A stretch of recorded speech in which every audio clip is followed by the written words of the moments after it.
Al-Fatihah Al-Fatihah Ma'alifatul Kitab Al-Imam Ghazali wal jami' wa jami' salih salih wa hadrati nabiyina wa hadrati syekhina Umar Syekh Mujibir wa ila usulil mubur ma'ana mubur ma'ana qarati musannad sanataruddin wa la hadrati nabiyina Muhammadin sallallahu alaihi wasallam. Al-Fatihah. Bismillahirrahmanirrahim. Alhamdulillahirabbil alamin arrahmanir rahim maliki yaumiddin. Iyyaka na'budu wa iyyaka nasta'in ihdinas siratal mustaqim siratal ladzina an'amta 'alaihim ghairil maghdubi 'alaihim waladdallin. Amin. Bismillahirrahmanirrahim.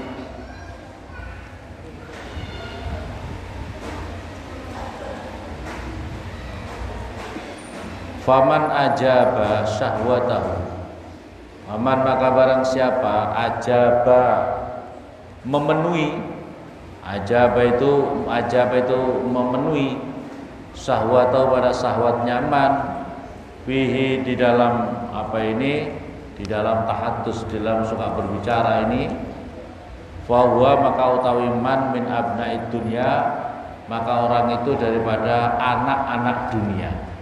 Jadi kalau orang suka memenuhi memenuhi urusan syahwat-syahwatnya, ingin tampil, ingin ke depan, ingin ingin terkenal ya untuk urusan duniawi, maka orang itu adalah termasuk anak-anak dunia. Walidzalika qala As-Tsauri, maka berkatalah Imam Abu Sufyan As-Tsauri, seorang wali Allah, fitnatul hadisi asyaddu min fitnatil ahli wal mali wal walad. Sesungguhnya fitnahnya ingin ngomong, ingin berbicara, tampil ke depan terus menerus, tapi tanpa yang tidak didasari keikhlasan, itu lebih berat daripada fitnahnya keluarga, fitnahnya harta, fitnahnya anak. Kita ini kadang-kadang di dalam hidup manusia itu memang diuji oleh Allah dengan berbagai ujian. Kadang-kadang diuji lewat keluarganya. Ya, manusia itu kadang-kadang diuji lewat keluarganya. Betul apa betul? Betul apa betul? Ya. Ya, kemarin sudah saya sampaikan, kadang-kadang orang tuanya soleh, suaminya soleh, istrinya kurang ajar. Ada apa tidak? Kadang-kadang istrinya solehah, suaminya soleh, apa tidak? Kadang-kadang bapak ibunya soleh, anaknya kurang ajar, ada apa tidak? Kadang-kadang anaknya soleh-solehah, bapaknya yang kurang ajar, ada apa tidak? Masya Allah, kok keras sekali ya. Hidup manusia itu kadang-kadang diuji oleh berbagai macam ujian. Kadang-kadang bisa datang dari keluarga, bisa juga datang dari anak, bisa juga datang dari harta benda. Ya, itu adalah ujian. Wa kaifa la takhaf fitnatahu, bagaimana kamu tidak takut terhadap fitnahnya itu semuanya? Wa qad qila li sayyidil mursalin, sungguh telah difirmankan kepada tuannya utusan-utusan, yaitu Rasulullah sallallahu alaihi wasallam. A'udzu billahi minasyaitonir rajim. Walaula an sabbatnaka laqad kitta tarkanu ilaihim syai'an qalila. Walaula, dan jika tidak, utawi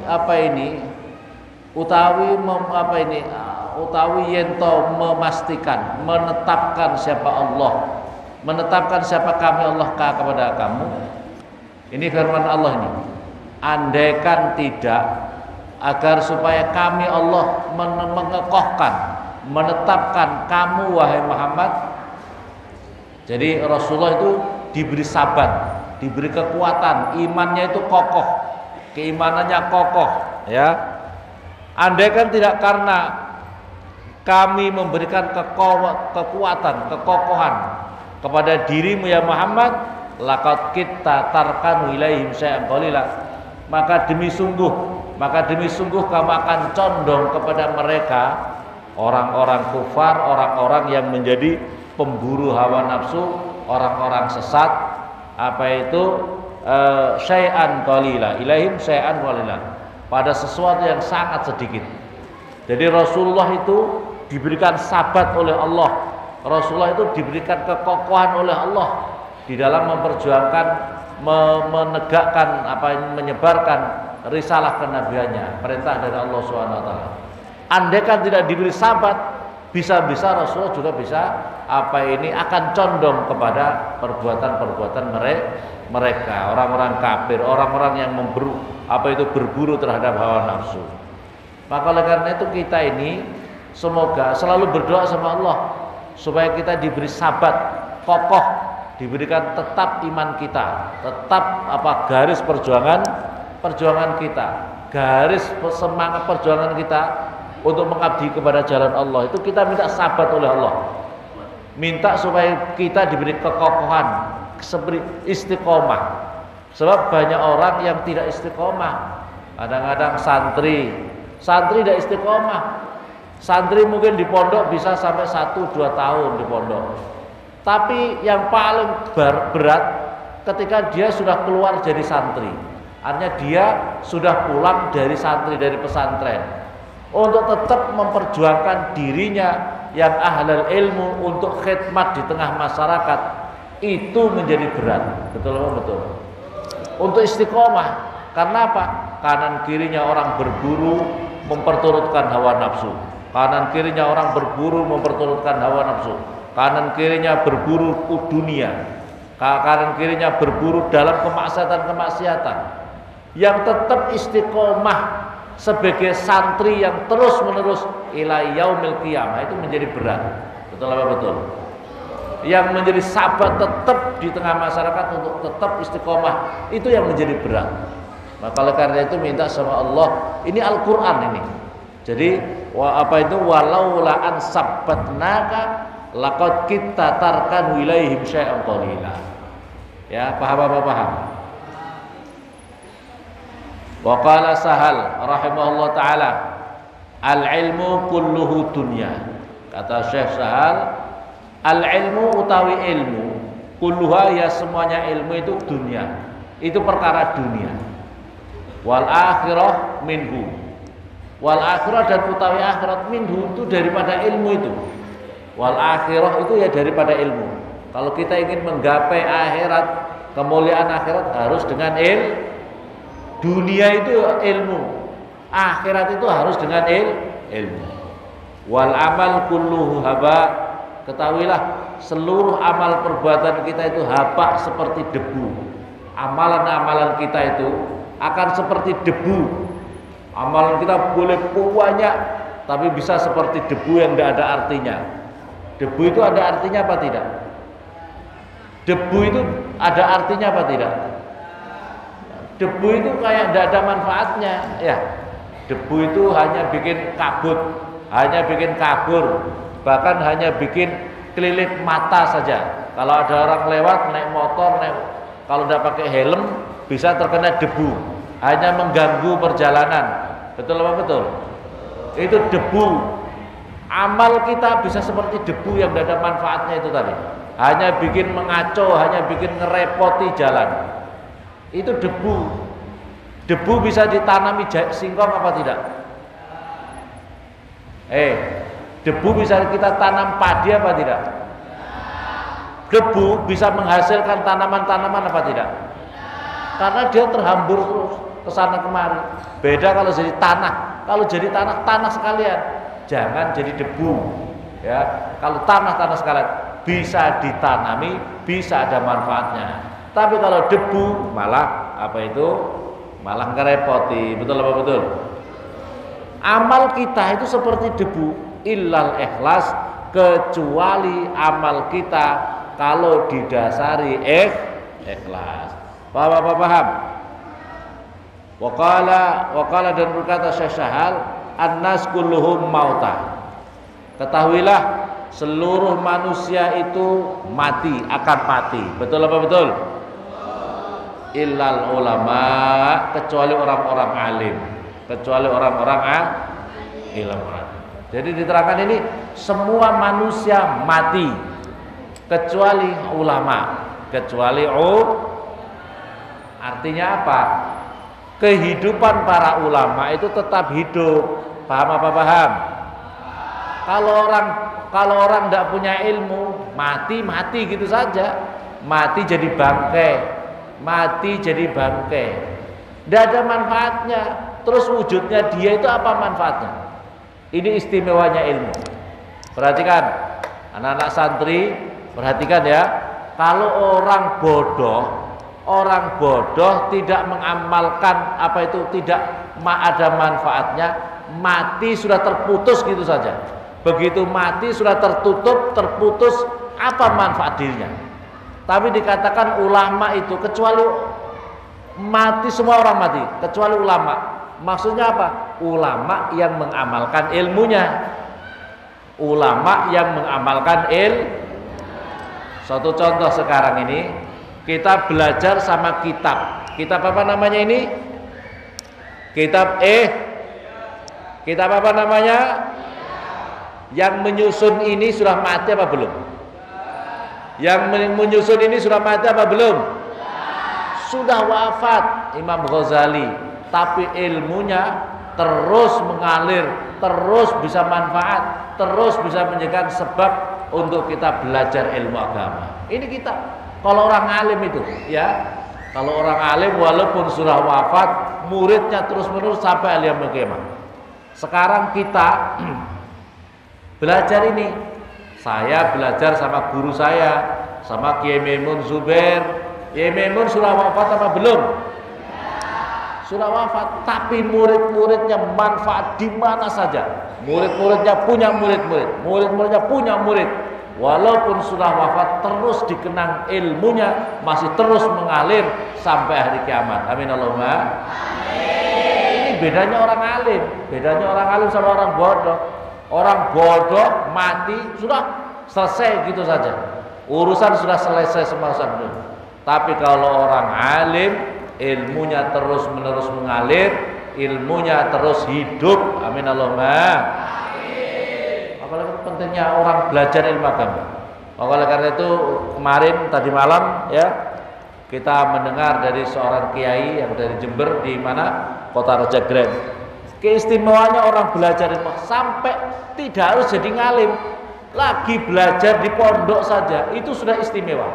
Kemarin diceritakan gimana ada seorang syekh tua, orang tua An-Nabas. An-Nabas itu penggali kubur. An-Nabas itu apa namanya?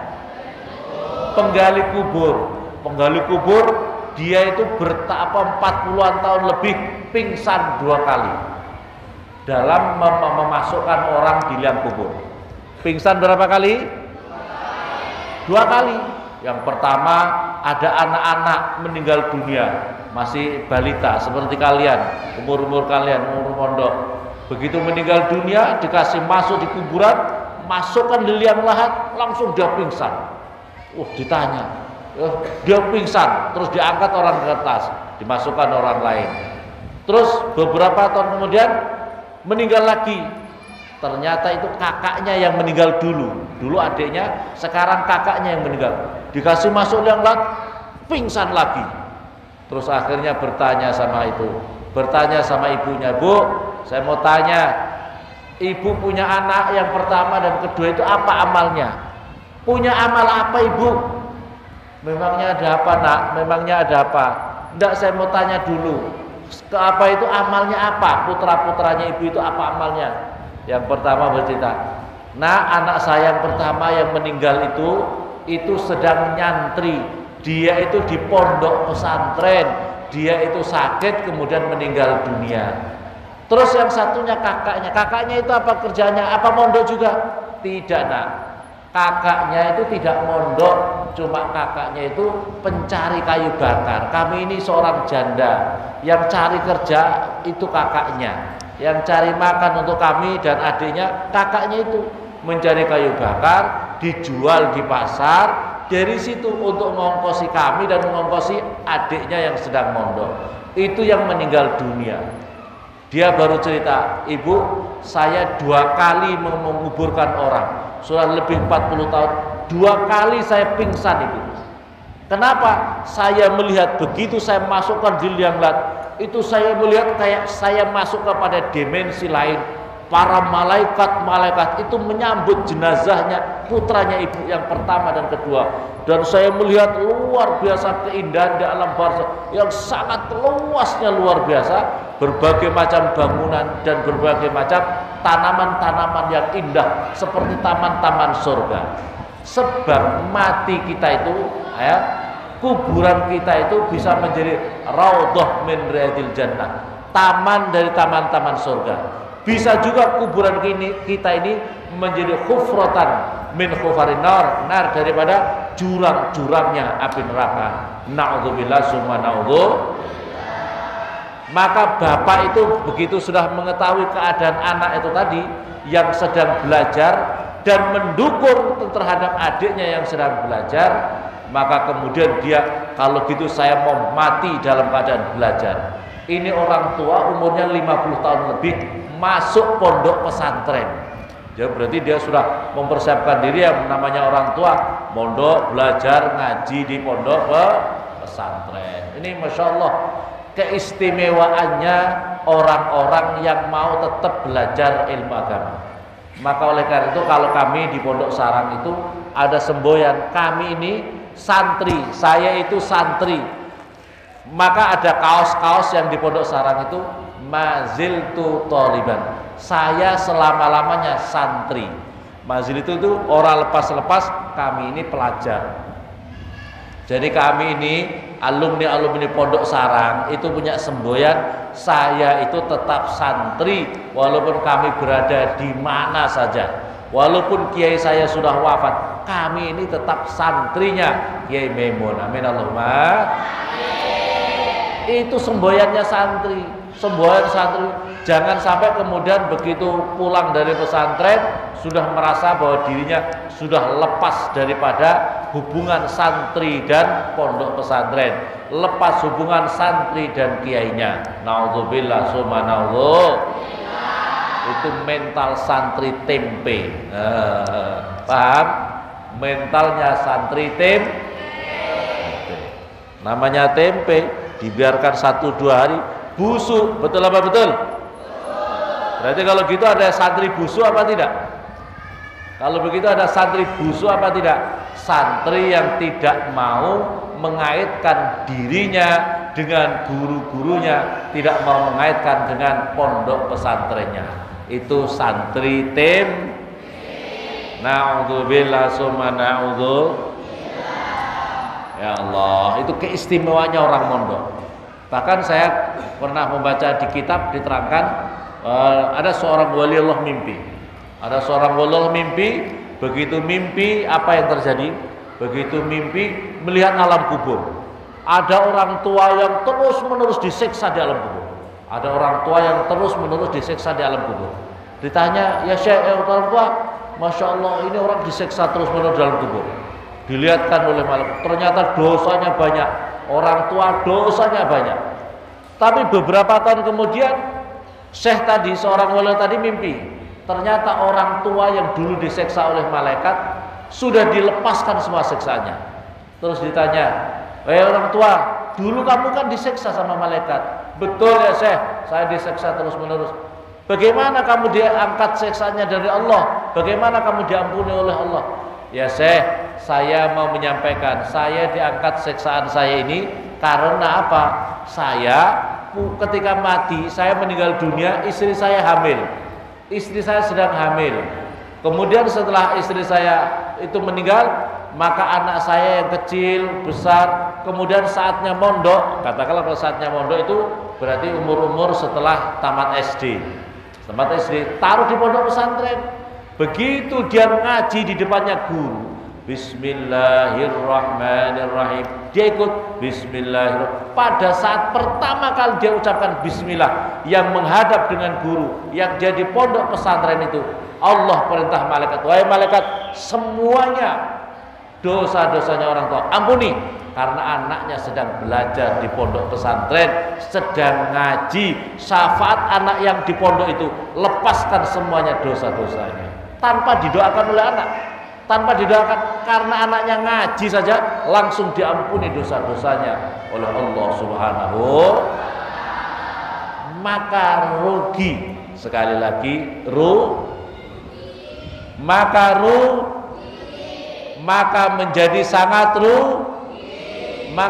sangat sangat kalau punya anak tidak ditaruh di pondok Kalau kau dibiarkan anak tuh, kasihan Pak Kiai, anak saya kalau di pondok pesantren kan tidak bisa pacaran Pak Kiai, kan tidak bisa main tiktokan Pak Kiai, kan tidak bisa main apa ya, naudzubillah summa naudzubillah. Itu namanya bukan sayang. Orang tua seperti itu hakikatnya tidak sayang sama anak, tapi sedang menjerumuskan anaknya. Naudzubillah summa naudzubillah. Anaknya dibiarkan maksiat-maksiat jauh daripada agama, itu menjerumuskan. Orang tua sedang menjerumuskan. Anak orang tua yang baik adalah anak bagaimana dibimbing, dibina untuk dekat sama Allah, untuk bisa membimbing orang tuanya masuk surga bersama-sama. Minallahumma beruntung itu. Ya, kadang-kadang gara-gara alasan sayang itu kadang-kadang orang tua salah. Orang tua salah, betul. Aduh, anakku sayang Pak Kiai, anakku. Kenapa anaknya ibu kok? Ibu sholat subuh rajin, bapaknya sholat subuh rajin, tapi anak-anaknya kenapa tidak ada yang ikut sholat jamaah Pak Ustadz? Apa itu Pak? Aduh, kasihan Pak, tadi malam baru ikut pencak silat pagar Nusa. Duh, kasih capek sampai jam 12, makanya subuhnya bangkok. Saya biarkan Pak Kiai, sebab apa? Kasihan. Itu kasihan yang terjerumus, kasihan yang salah. Itu kasihan yang salah. Kira-kira kalau orang tidak jamaah subuh, orang yang tidak subuh, ancamannya apa? Ancamannya apa? Katakanlah kasih masuk neraka 1 tahun. Katakanlah kasih masuk neraka 1 tahun. Paham apa paham? Ya, alasan sayang. Gara-gara alasan sayang masuk neraka 1 tahun. Kalau sekarang umpamanya, ini sikap kita. Lebih bahaya mana orang masuk neraka sama terbakar api dunia? Api dunia sama neraka bahaya mana? Kalau orang mati dengan api dunia, bisa saja dia mati syahid. Karena apa? Matinya terbakar api dunia. Di dalam rumah terbakar. Ya. Tapi kalau api akhirat lebih bahaya, dia pasti sangat sengsara. Namanya sayang. Kayak ibaratnya begini. Orang kalau benar-benar sayang itu seperti ini. Ibu, kenapa anaknya ibu dioprak-oprak? Dia masih capek, habis pencak silat, habis begadang malam, habis nonton bola. Kamu kenapa biarkan aja ndak itu? Ndak dibiarkan aja supaya ndak usah sholat subuh. Kasihan, biar nanti sholat subuh itu jam-jam 9. Usolli fardhu subhi qawanan lillahi ta'ala. Kesiangan lillahi. Kenapa ndak dibiarkan seperti itu aja? Ibaratnya itu kalau orang yang benar-benar sayang adalah seperti ini. Orang yang sayang, maka ibaratnya seperti itu. Kalau waktu sholat subuh, maka kemudian anaknya mau diajak sholat subuh tapi kasihan. Padahal apa itu kasihan masih tidur. Tapi padahal rumahnya terbakar. Kalau dia tinggal, maka anak kamu akan terbakar mati gara-gara terbakar, rumahnya terbakar. Kira-kira kalau kamu sayang, kamu ambil apa enggak? Anak kamu kau berupaya selamatkan apa tidak? Berupaya untuk diselamatkan. Itu urusan dunia, itu urusan duniawi supaya tidak mati di dunia. Itulah lebih bahaya neraka. Kenapa orang tua penting untuk anak-anaknya diajak sholat subuh? Kenapa istrinya penting untuk diajak jamaah subuh? Ustadz ini ya, paham apa paham? Kita semuanya. Kenapa? Karena tidak berjamaah subuh itu membahayakan. Paham apa paham? Namanya sayang. Ente sayang tidak sama istri kamu? Kalau sayang, jak sholat subuh. Ente sayang tidak sama anak-anak kamu? sayang maunya. Ajak sholat subuh jamaah, ajak untuk sholat qobliyah subuh dulu.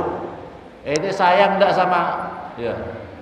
Jadi pemimpin rumah tangga lolak-lolok kalau membiarkan keluarganya untuk tidak rajin berjamaah. Nah, namanya pemimpin lolak-lolok. Pemimpin lolak-lolok. Naudzubillah summa naudzubillah. Semoga kita diberikan kekuatan oleh Allah Subhanahu wa taala. Amin amin Allahumma untuk bisa. Terus selanjutnya adalah kulluh mata illal ulama wal ulama sukara. Nah, menjadi ulama itu juga masih, kalau di sini sukara itu masih mendem. Mendem itu mabuk, mabuk itu masih bingung. Illal amilin. Paham di sini? Jadi ulama, jadi ustaz, jadi kiai itu juga masih sukara, masih dianggap bingung, masih dianggap mendem, masih dianggap mabuk. Illal amilin, kecuali orang-orang yang mengamalkan ilmunya. Paham apa paham? Kecuali orang-orang yang mengamalkan ilmu. Jadi jangan terlalu label kamu apa? Ustaz, kiai haji, profesor, doktor, insinyur, DRS, dodor remeksiseh, sampai labelnya tidak karu-karuan. Tapi kemudian tidak mengamalkan ilmunya. Tapi kemudian tidak mengamalkan dia mabuk, itu dia wal ulama amilun. Ulama-ulama masih bingung. Illal amilin, kecuali yang mau mengamalkan ilmu. Wal amiluna kulluhum maghrurun. Orang yang beramal pun masih tertipu, terbujuk oleh setan. Orang yang mengamalkan saja itu masih tertipu. Perhatikan, ulama masih sukaro, ulama masih bingung, mabuk. Kamu bisa ngaji masih mabuk, tapi yang mengamalkan baru baik. Peringkatnya adalah mengamalkan ilmunya. Orang yang amilun itu maghrurun, masih tertipu dia. Orang yang mengamalkan sholatnya rajin, subuh Allahu Akbar, qobliyah Allahu Akbar, la ilaha illallah, la ilallah, zikirnya panjang, sholat subuh. Tapi itu juga masih tertipu. Hati-hati nih. Setan mempunyai jebakan-jebakan luar biasa. Itu pun masih tertipu. Sebab apa? Kadang-kadang dia tidak ikhlas. Allahu Akbar. Rajinnya anak santri ini, masya Allah. Karena pas kebetulan ada calon mertuanya datang, maka sholatnya masya Allah. Orang tuanya datang, subuhnya awal. Jam berapa nak? Ayo pak, kita ke musola pak. Ada apa? Kita sholat subuh, qobliyah subuh dulu, wiridan dulu pak. Masya Allah, orang tuanya, anakku hebat. Jam 3 sudah mulai sholat di musol. Tidak ada bapaknya, bangkong sampai subuh baru datang. Ya, itu namanya berarti kurang berarti tidak ikhlas. Wa kulluhum maghrur. Orang yang mengamalkan saja masih tertipu. Kadang-kadang kalau sudah beramal, tipuannya setan itu banyak. Tipuannya setan. Dia rajin berangkat ke sholat subuh, dia rajin ke musola. Tapi begitu lihat orang lain, masya Allah, fasik, kafir, neraka. Seolah-olah yang ahli surga, dirinya ini hati-hati, tertipu itu. Begitu dia rajin, lihat kanan kiri orang muslim yang lain-lain, seolah-olah jelek, neraka, setan. Yang baik dirinya itu tertipu. Tertipu. Illal apa itu? Illal mukhlisin, kecuali orang-orang yang ikhlas. Wal mukhlis ala wajib. Orang yang ikhlas pun masih dalam bahaya, masih membahayakan. Hatta yadri madza yuhtamu lahu bih. Orang yang ikhlas pun itu masih sangat berbahaya. Ikhlas apa enggak kamu? Ya Allah, semoga aku ikhlas ya Allah. Aku pokoknya sholat subuh, aku ngaji, aku semoga ikhlas ya Allah.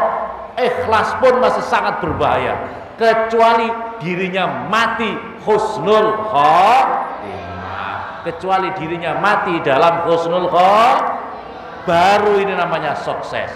Orang yang sukses itu orang mati husnul. Semoga kita semua dianugerahkan oleh Allah Subhanahu wa taala ya Allah. Ij'alna ahlan dzurriyyatan min ahli al-ilm wal khair wa la taj'alna rahmatullana Allahumma sihha wa lafiyah. Waktub lana Allahumma sihha wa lafiyah. Waktub lana Allahumma sihha wa lafiyah. Wassalamu ya Allah. Ij'alna ahlan dzurriyyatan ya Allah min ahli al-ilm wal khair wa la taj'alna min ahli syarr wa dar. Waktub lana Allahumma sihha wa lafiyah. Wassalamu ya Allah. Allahumma tawil umrana wa sihha sadana wa shfi mardana wa qdi hawadana sudurana. Nawwir qulubana ya Allah bi nuril iman wal islam. Nawwir qulubana بنور معرفتك نور قلوبنا بنور معرفتك حق الدل يا الله اللهم افتح قلوبنا فتوح على العارفين واجعل امرنا خالصة وجه الكريم اللهم زدنا علما اللهم زدنا علما اللهم زدنا علما نافعا ضار الوطن وتحصلنا بعدك الصالحين بدون اخرنا رزقنا فهما برحمتك يا ارحم الراحمين اللهم انا نسالك العفو والعافيه اللهم انا نسال العفو والعافيه اللهم نسال العفو والعافيه في الدنيا والاخره ربنا اتنا في الدنيا حسنه وفي الاخره حسنه وقنا عذاب النار وصلى الله محمد وعلى اله وصحبه وسلم سبحان ربك رب العزه عما يصفون وسلام على المرسلين والحمد لله رب العالمين. الفاتحه.